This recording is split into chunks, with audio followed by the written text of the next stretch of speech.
Nomor 1. Kelompok 1, Gemoy dan Cantik akan mencoba memaparkan hasil diskusi kami, yaitu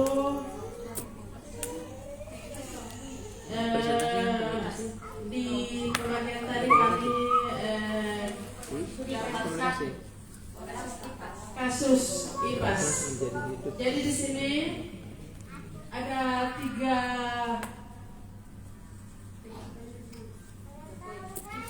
poin, yaitu dimensi profil lulusan, prinsip pembelajaran mendalam, dan pengalaman belajar pembelajaran mendalam.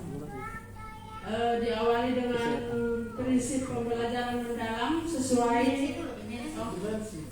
dimensi profil lulusan sesuai dengan kasus yang ada di IPAS tadi. Setelah kami membaca, ternyata di dimensi profil lulusan itu mencakup kewargaan, penalaran kritis, kreativitas, kolaborasi, kemandirian, dan komunikasi. Itu sesuai kasus yang kami temukan. Kemudian di prinsip pembelajaran mendalam, di kasus IPAS tadi, di berkesadaran, di situ kami temui siswa diminta menceritakan pengalaman keluarga atau petani lokal yang mengalami perubahan tanah setelah pemakaian jangka panjang. Itu berkesadaran. Kemudian di bermakna, di situ juga kami temui kasusnya murid diajak menganalisis hubungan antara aktivitas pertanian, kualitas tanah, dan keberlanjutan lingkungan. Kemudian guru merancang proyek bertajuk Tanahku Hidupku, di mana tiap kelompok siswa melakukan eksperimen perbandingan daya serap dan kesuburan tanah dengan dan tanpa pupuk kimia. Itu bermakna. Kemudian yang di Makassar itu AI. Di situ kami temui AI yang di kasusnya Makassar itu mempresentasikan rancangan pupuk organik tersebut dalam format poster, demo, visual, dan simulasi penggunaan pada tanaman uji coba. Kemudian yang berikut, aktivitas ini menjadi ajang kreativitas dan kerjasama karena tiap tim membuat branding produk ramah lingkungan. Siswa terlibat langsung di lapangan dan merasa menjadi peneliti muda. Itu menggembirakan. Kemudian di pengalaman pembelajaran mendalam, di memahami, di situ kami temui kasusnya siswa melakukan eksperimen perbandingan daya serap dan kesuburan tanah dengan tanpa pupuk kimia. Siswa menyadari bahwa ilmu IPAS adalah alat penting dalam menjaga keseimbangan alam. Kemudian di mengaplikasikan, siswa menciptakan solusi berupa rancangan pupuk alami menggunakan bahan lokal seperti limbah dapur, dedaunan, atau kotoran ternak. Yang berikut, siswa menyusun proposal formulasi, teknik fermentasi, dan metode uji aktivitas terhadap pertumbuhan tanaman. Yang terakhir di merefleksi. Merefleksi di sini ada ilmu muda dan pilihan hijauku. Siswa menuliskan suatu kebiasaan baru yang akan mereka lakukan untuk menjaga tanah dan lingkungan setelah belajar IPAS. Jadi ini adalah studi kasus yang kami baca, kami diskusikan di IPAS. Jadi ini adalah kasus yang kami temui.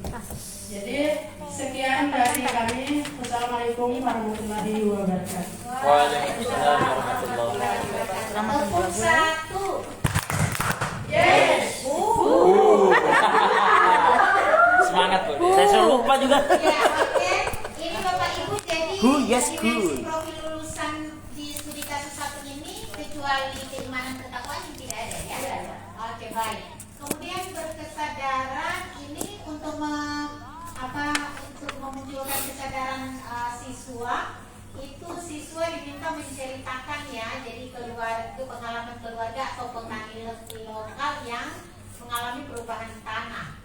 Kemudian bermaknanya siswa diajak menganalisis hubungan antara aktivitas pertanian, kualitas tanah dan keberlanjutan lingkungan. Kemudian siswa juga merancang proyek bertanah bertajuk tanahku. Tanahku itu di mana tiap Belum jadi pintar-pintar tuh. melakukan eksperimen. Jadi itu lebih bermakna ya. Jadi dihubungkan dengan kehidupan sehari-hari. Jadi dingin semua Kemudian ini. menggembirakan, siswa juga mempresentasikan dalam organik. Jadi sekali lagi menggembirakan itu sesuatu yang menantang itu sebenarnya menggembirakan buat siswa ya. Kemudian kreativitas Jadi keren kulit. kerjasama dalam tim, siswa terlibat langsung di lapangan, ini juga sangat menggembirakan. Kemudian memahami, siswa melakukan perbandingan daya serap dan kesuburan tanah. Siswa menyadari bahwa ilmu IPAS adalah alat penting dalam menjaga keseimbangan alam. Ini juga bisa memahami sekaligus jadi berkesadaran ya. Kemudian mengaplikasikan, siswa menciptakan solusi berupa rancangan Baru lagi alami ya. Tidak, kasih ke bantal dulu ke yang kepala. menggunakan bahan lokal. Ya mengenal Kemudian sulala ati. siswa menuliskan satu kebiasaan baru yang akan mereka lakukan untuk menjaga tanah dan lingkungan. Oke, terima kasih. Sekarang kelompok berapa yang mau presentasi? Kelompok 2, silakan.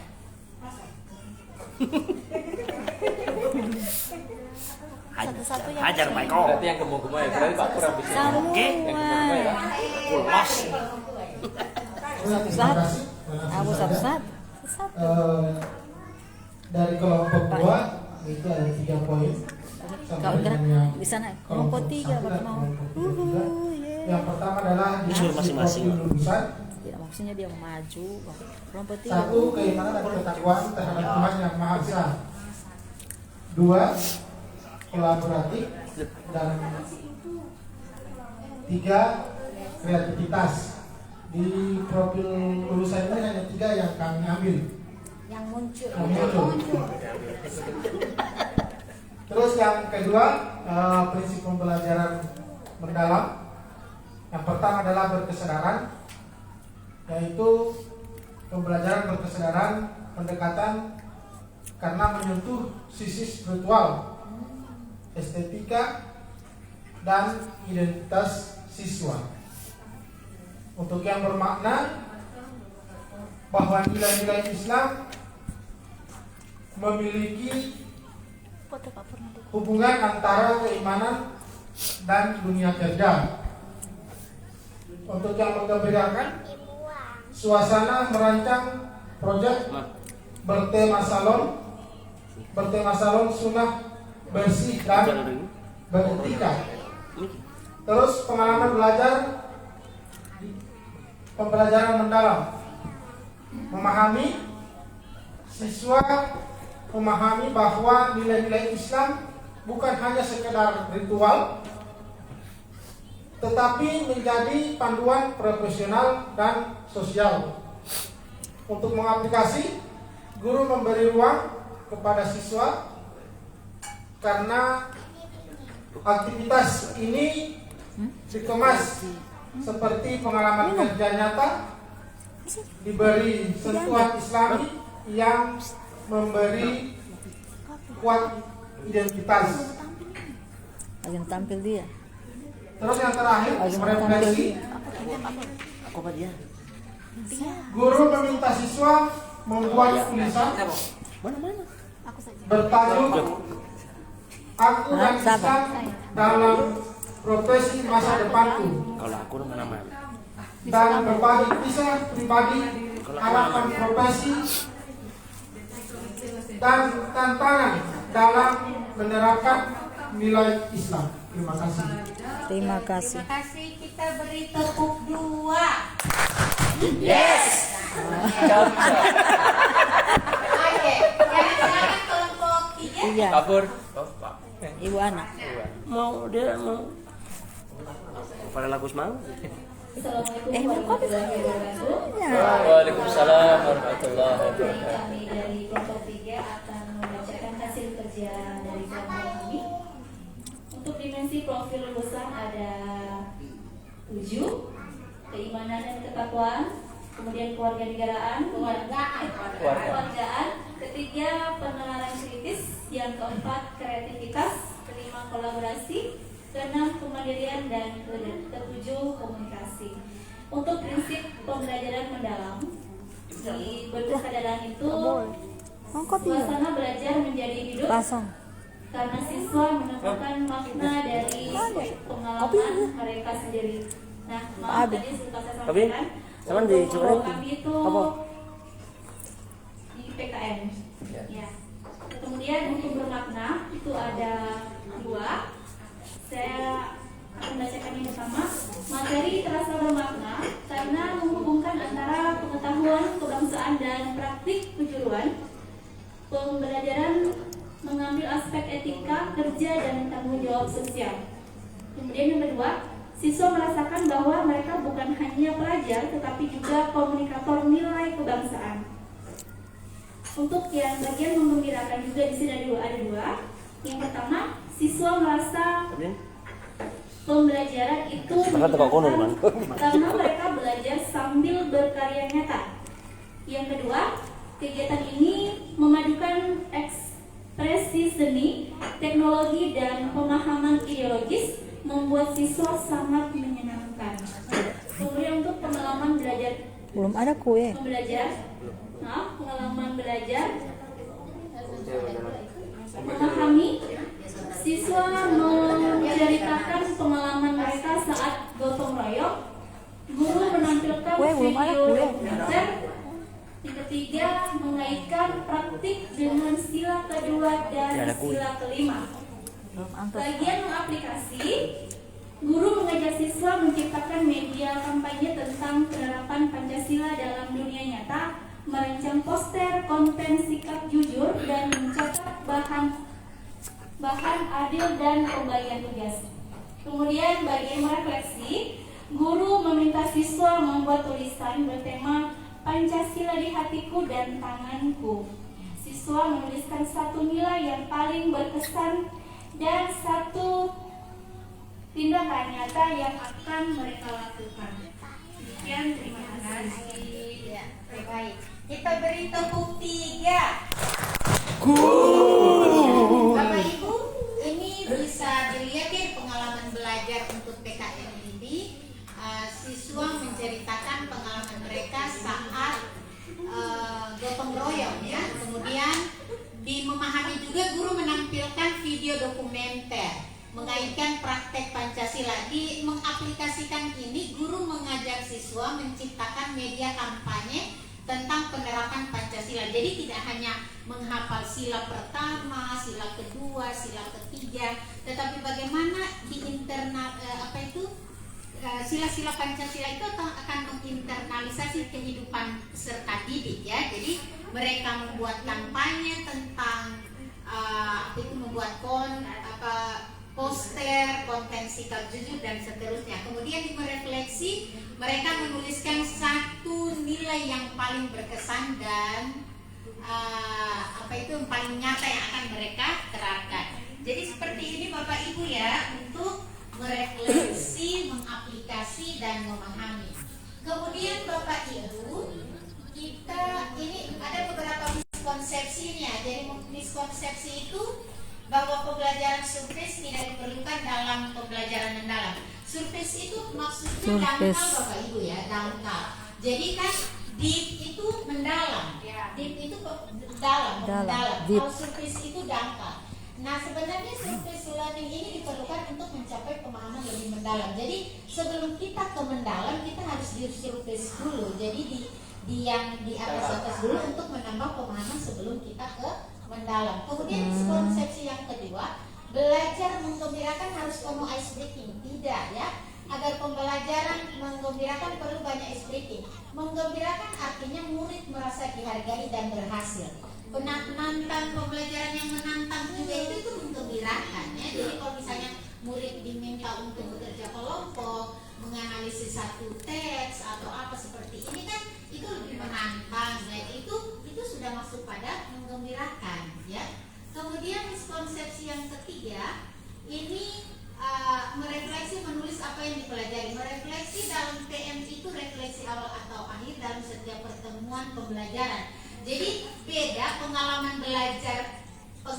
belajar memahami, mengaplikasi dan merefleksi dengan refleksi pembelajaran yang kita lakukan. Masih ingat Bapak Ibu? Ya. Refleksi kan Ya. kita itu ketika terakhir itu merefleksi pembelajaran apa yang sudah dipelajari, apa yang itu refleksi. Ya. Tetapi merefleksi di pembelajaran mendalam Menulis itu apa yang pengalaman oh. belajar merupakan proses belajar yang menumbuhkan regulasi diri ya. Jadi regulasi diri pada murid bukan cuma sekedar belajar apa hari ini, apa yang sudah dipahami, apa yang itu refleksi. Beda dengan merefleksi sebagai bagian dari pengalaman belajar. Kemudian di sini dalam satu pertemuan harus memuat 3 pengalaman belajar. Pengalaman belajar tadi itu kan Bapak Ibu Memahami, mengaplikasi, merefleksi. Itu dalam satu pertemuan harus memuat semua pengalaman belajar. Kalau yang tadi prinsip, beda prinsip dengan pengalaman. Iya kan? Kalau prinsip dalam satu pertemuan itu harus ada ketiga-tiganya. Walaupun tidak harus simultan dan berurutan. Walaupun tidak harus itu pertama berkesadaran, bermakna, menggembirakan. Bisa saja menggembirakan, bermakna, berkesadaran, atau ketiga-tiganya di pendahuluan inti penutup ketiga-tiganya ada itu lebih baik. Nah, tetapi untuk pengalaman belajar itu pengalaman belajar secara bertahap bisa dilakukan dalam beberapa pertemuan. Jadi mungkin misalnya untuk PJBL atau PJBL itu kan bisa dimahami dulu, itu bisa di pertemuan pertama, aplikasi dan seterusnya. Jadi tidak harus untuk pengalaman belajar tidak harus dalam satu pertemuan. Tetapi kalau untuk prinsip itu harus ada dalam Satu pertemuan. Jadi ini miskonsepsi Bapak Ibu ya. Ini studi kasus. Ini yang berikut, ini Bapak Ibu masih dengan studi kasus yang tadi. Kita akan melihat kerangka pembelajaran yang dalam. Apa praktek pedagogisnya, apakah ada kemitraan pembelajarannya, bagaimana lingkungan pembelajarannya, dan pemanfaatan digital. Oke? Ya. Siap? Siap. Kita ganti studi kasus lagi supaya bacaannya tetap itu. Oke? Ya. Semangat. Gas. Semangat, gas. Gas.